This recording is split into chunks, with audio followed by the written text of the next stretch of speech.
The 15 Rules of Money. Hey guys, and today we're going to go through something that I believe every single person should understand if they want financial peace, financial confidence, and real long-term wealth. Today, we're going to cover the 15 rules of money. Before we jump into the rules themselves, I want to explain why you should even listen to me in the first place. Not because I want to impress you, but because context matters. I didn't come from money. I didn't inherit a trust fund. I didn't win the lottery. I'm not a Silicon Valley prodigy or a crypto miracle story. I'm a tax attorney who built a company over the last 25 plus years, one client at a time, one decision at a time, one lesson at a time. At my firm, we prepare over 10,000 tax returns every single year, primarily for investors and high net worth individuals. That gives us something most people never get access to: patterns. We see what works. We see what fails. We see what creates wealth, and we see what destroys it.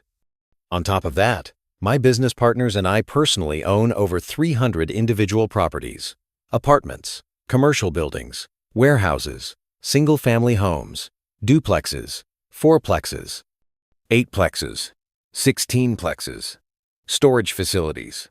We've invested in private deals, syndications, operating businesses, and long-term holdings. And more importantly, we've watched thousands of other people do the same thing. Some succeed wildly. Some stall. Some crash and burn. The difference is not intelligence. It's not luck. It's not income. It's behavior. It's mindset. It's understanding the rules of money. And what I'm sharing with you today are the 15 rules of money that consistently show up in people who build wealth and keep it. Wealth is not out of reach. It is not reserved for a special class. It is not something only the lucky get. It is absolutely achievable by ordinary people who understand these rules and apply them over time. If you think I missed one, put it in the comments. If something resonates, let me know. And if this helps you, like and subscribe. If it doesn't, you can undo it later. Fair deal. Let's dive in. Rule number 1. Locus of control. This is the biggest differentiator between people who build wealth and people who struggle financially for their entire lives. It's called locus of control.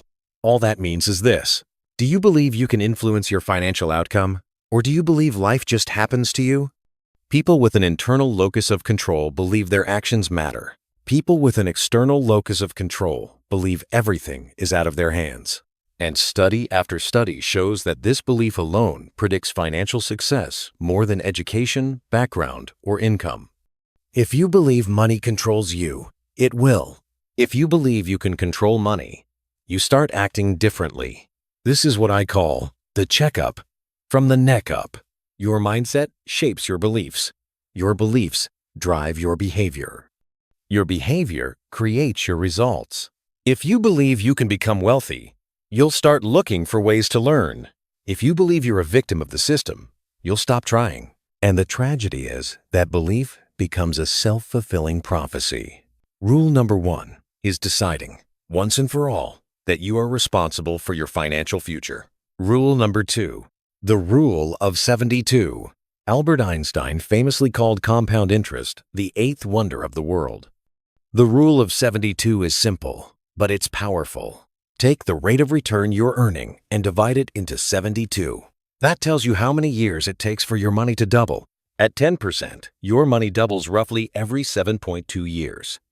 At 8%, it doubles every 9 years. At 12%, it doubles every 6 years.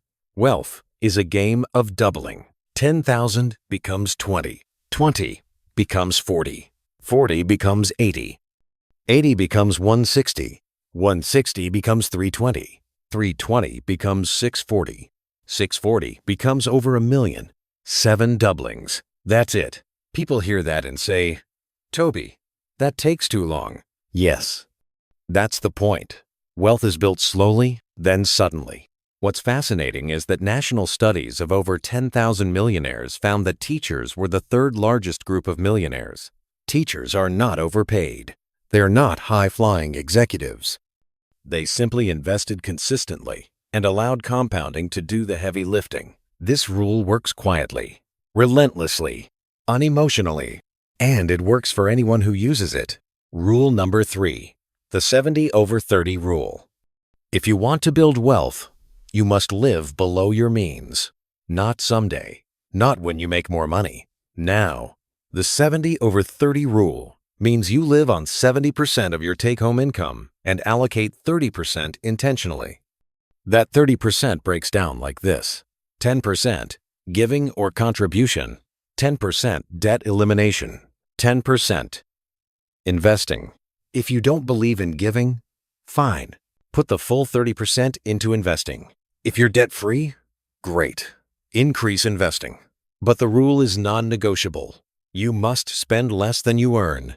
If you make $4,000 a month, you live on $2,800. Period. This isn't punishment. It's freedom delayed. Debt enslaves people. High-interest consumer debt is financial quicksand. You don't need motivation. You need structure. Even if it's $1 a week, you must invest something. That act alone rewires your brain. You begin paying attention. You begin learning. Nike said it best: just do it. Rule number 4, intentional investing. Once you're investing, how you invest matters. We use a diversification framework, commonly referred to as the 30-30-30-10 approach. 10% in cash or equivalents, 30% in securities, 30% in income-producing real estate, 30% in managed or mirrored investments. This structure makes it extremely difficult to destroy your financial future with a single mistake. It doesn't mean you can't tilt. It means you don't bet your entire life on one idea. Diversification is not about fear. It's about durability. Wealth isn't built by never making mistakes. It's built by making mistakes that don't kill you. Rule number 5, time beats timing. Trying to time the market is a fool's errand. Study after study shows that consistent investing beats perfect timing. Even people who invested at market peaks consistently over time did better than people who waited for the perfect moment. Time in the market matters more than timing the market.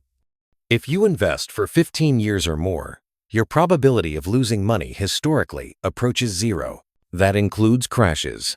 That includes recessions. That includes volatility. Time is your greatest asset. Use it. Rule number 6, debt versus leverage. Debt on depreciating items destroys wealth. Leverage on cash-flowing assets builds it. A car loan is debt. A mortgage on an income-producing property is leverage. If the asset pays for the debt and leaves money left over, it's leverage. If it drains your bank account, it's debt. Wealthy people don't avoid debt. They avoid bad debt. Rule number 7, assets versus liabilities. Assets put money in your pocket. Liabilities take money out. Check your bank statement. That's the truth serum. If it pays you, it's an asset. If it costs you, it's a liability. Wealth is built by accumulating assets. Freedom comes when assets pay for your lifestyle. At this point, we've laid the foundation. The 15 rules of money. Foundations of wealth thinking. Hey guys, Toby Mathis here. Today is not about hype. It's not about shortcuts. It's not about the next shiny investment or secret loophole. Today is about understanding money at a level most people never do. And before we talk about rules, strategies, or investments, we have to talk about how people actually build wealth over time. Not accidentally, not overnight, but deliberately. I want you to understand something right out of the gate. Money is not hard. What's hard is unlearning everything you were taught about it. Most people don't fail financially because they lack intelligence. They fail because they inherited bad beliefs, emotional habits, and cultural myths about money. And those myths quietly sabotage them for decades. Before we go into the first rule, I want you to understand where this comes from. I didn't grow up wealthy. I didn't have access to elite financial education. I didn't have parents who taught me investing at the dinner table. I came from nothing.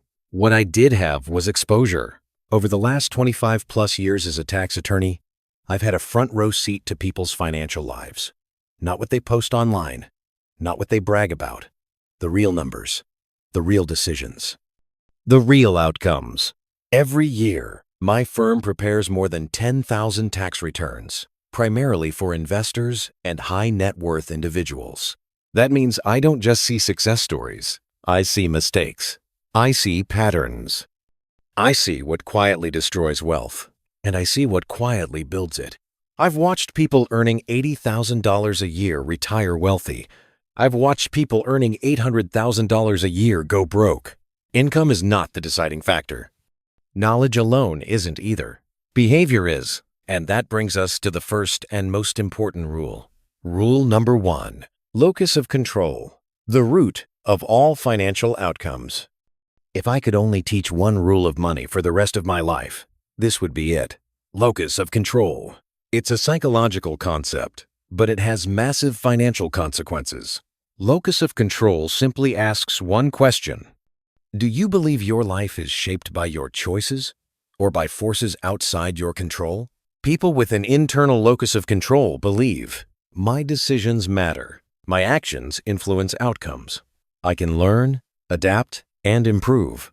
People with an external locus of control believe, the system is rigged. As Grain does, nothing I do really changes anything. I'm unlucky. I'll never get ahead. Here's the uncomfortable truth. The belief comes first. The results follow. Study after study shows that people with an internal locus of control earn more, save more, invest more, and recover faster from financial setbacks. Not because they're smarter, because they act differently. If you believe money controls you, you won't try to control it. If you believe wealth is for other people, you won't pursue it. If you believe success is luck, you won't build systems. This is why I call it the checkup from the neck up. Your mindset determines your beliefs. Your beliefs shape your behavior. Your behavior produces your results. And here's the part most people miss. Locus of control doesn't mean everything is fair. It doesn't mean bad things won't happen. It doesn't mean the economy won't turn against you. It means you still act anyway. Victim thinking is seductive. It gives you an excuse to stop trying. It removes responsibility. It feels comforting, but it guarantees mediocrity. People who build wealth take ownership even when it's uncomfortable. They say, what can I control? What can I learn? What can I change? And over time, that mindset compounds just like money does. Why most people never escape financial struggle? Most people don't fail because they make one big mistake. They fail because they never believe success is possible for them. They see wealthy people and assume they're different. They had advantages. They're lucky. That belief poisons action. You don't invest because you don't understand it. Work click to vending. You don't save because you don't make enough. You don't start because it's too late. And the years pass anyway. Time doesn't stop. Life doesn't wait. Compounding doesn't pause. The people who win financially aren't the ones who knew everything. They're the ones who started believing they could learn. Rule number 2, the rule of 72. Why time is the real currency. The rule of 72 is one of the simplest concepts in finance and one of the most powerful. Take your rate of return, divide it into 72. That's how many years it takes for your money to double. At 10%, your money doubles in just over 7 years. At 8%, it doubles in 9 years. At 12%, it doubles in 6 years. This is not theory. This is math. Wealth is not built linearly. It's built exponentially. The first doubling feels insignificant. The later ones feel unstoppable. That's why people quit too early. They don't see progress. They don't feel momentum. But compounding is invisible until it isn't. 10,000 becomes 20. 20 becomes 40. 40 becomes 80. 80 becomes 160. 160 becomes 320. 320 becomes 640. 640 becomes over 1 million. 7 doublings. That's all it takes. And here's the part that shocks people. A national study of over 10,000 millionaires found that teachers were the third largest group. Not doctors, not lawyers, not executives. Teachers. Why? Consistency. Longevity. Discipline. They invested regularly. They stayed employed. They didn't chase hype. They let time do the work. Wealth is boring when done correctly. That's why most people don't do it. Why people hate the rule of 72? Because it requires patience. Because it rewards discipline. Because it punishes impulsiveness. People want fast results. Money doesn't work that way. Compounding rewards those who respect time. Rule number 3. The 70/30 rule. The discipline that separates winners from everyone else. If you do nothing else financially, do this. Live on less than you earn. The 70/30 rule means 70% for living, 30% for intentional use, 10% giving or contribution, 10% debt elimination, 10% investing. If you're debt-free, invest more. If you don't give, invest it. But you must create margin. Margin is oxygen. Without it, you suffocate financially. People say, "I can't afford to save." No. You can't afford not to.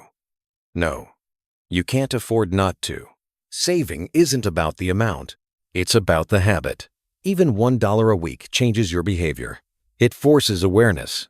It creates learning. It builds identity. You stop being someone who doesn't invest. You become someone who does. Debt, especially consumer debt, enslaves people. Credit cards don't hide it. They call it a MasterCard for a reason. You work. They collect. Breaking that cycle requires intentional discomfort now to avoid guaranteed pain later. Intentional investing, time versus timing, and the psychology of wealth. Let's keep going, because this is where most people start to slip. Up to this point, everything we've talked about sounds reasonable. Mindset matters. Compounding works. Live below your means.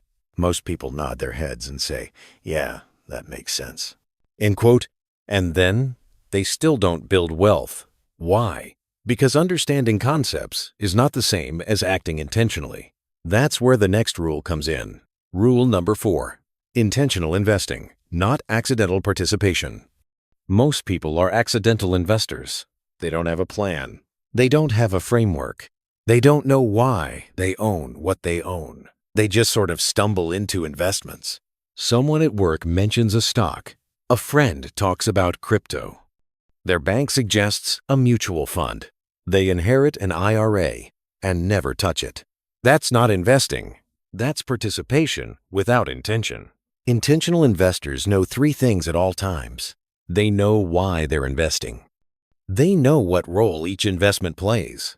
They know how risk is controlled, not eliminated. This is where the 30-30-30-10 framework comes in. Not as a rigid rule, but as a thinking structure.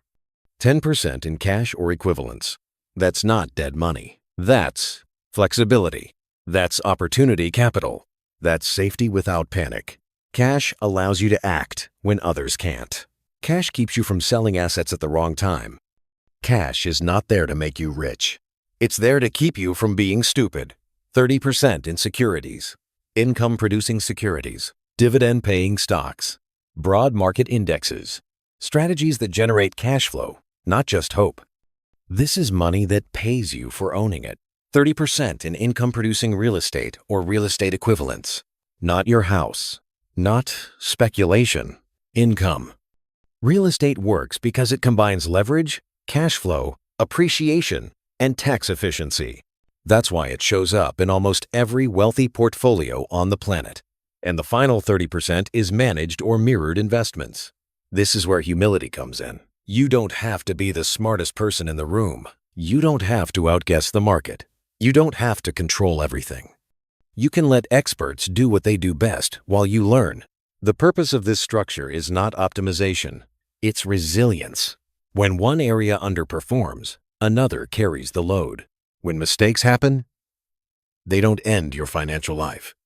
Wealth isn't built by avoiding mistakes. It's built by surviving them. Why people hate structure? Because structure feels restrictive. Because it limits impulse. Because it removes excitement. Most financial mistakes happen when emotion overrides structure. Fear makes people sell at the bottom. Greed makes people chase the top. Boredom makes people gamble. Structure keeps you invested when emotions tell you not to be.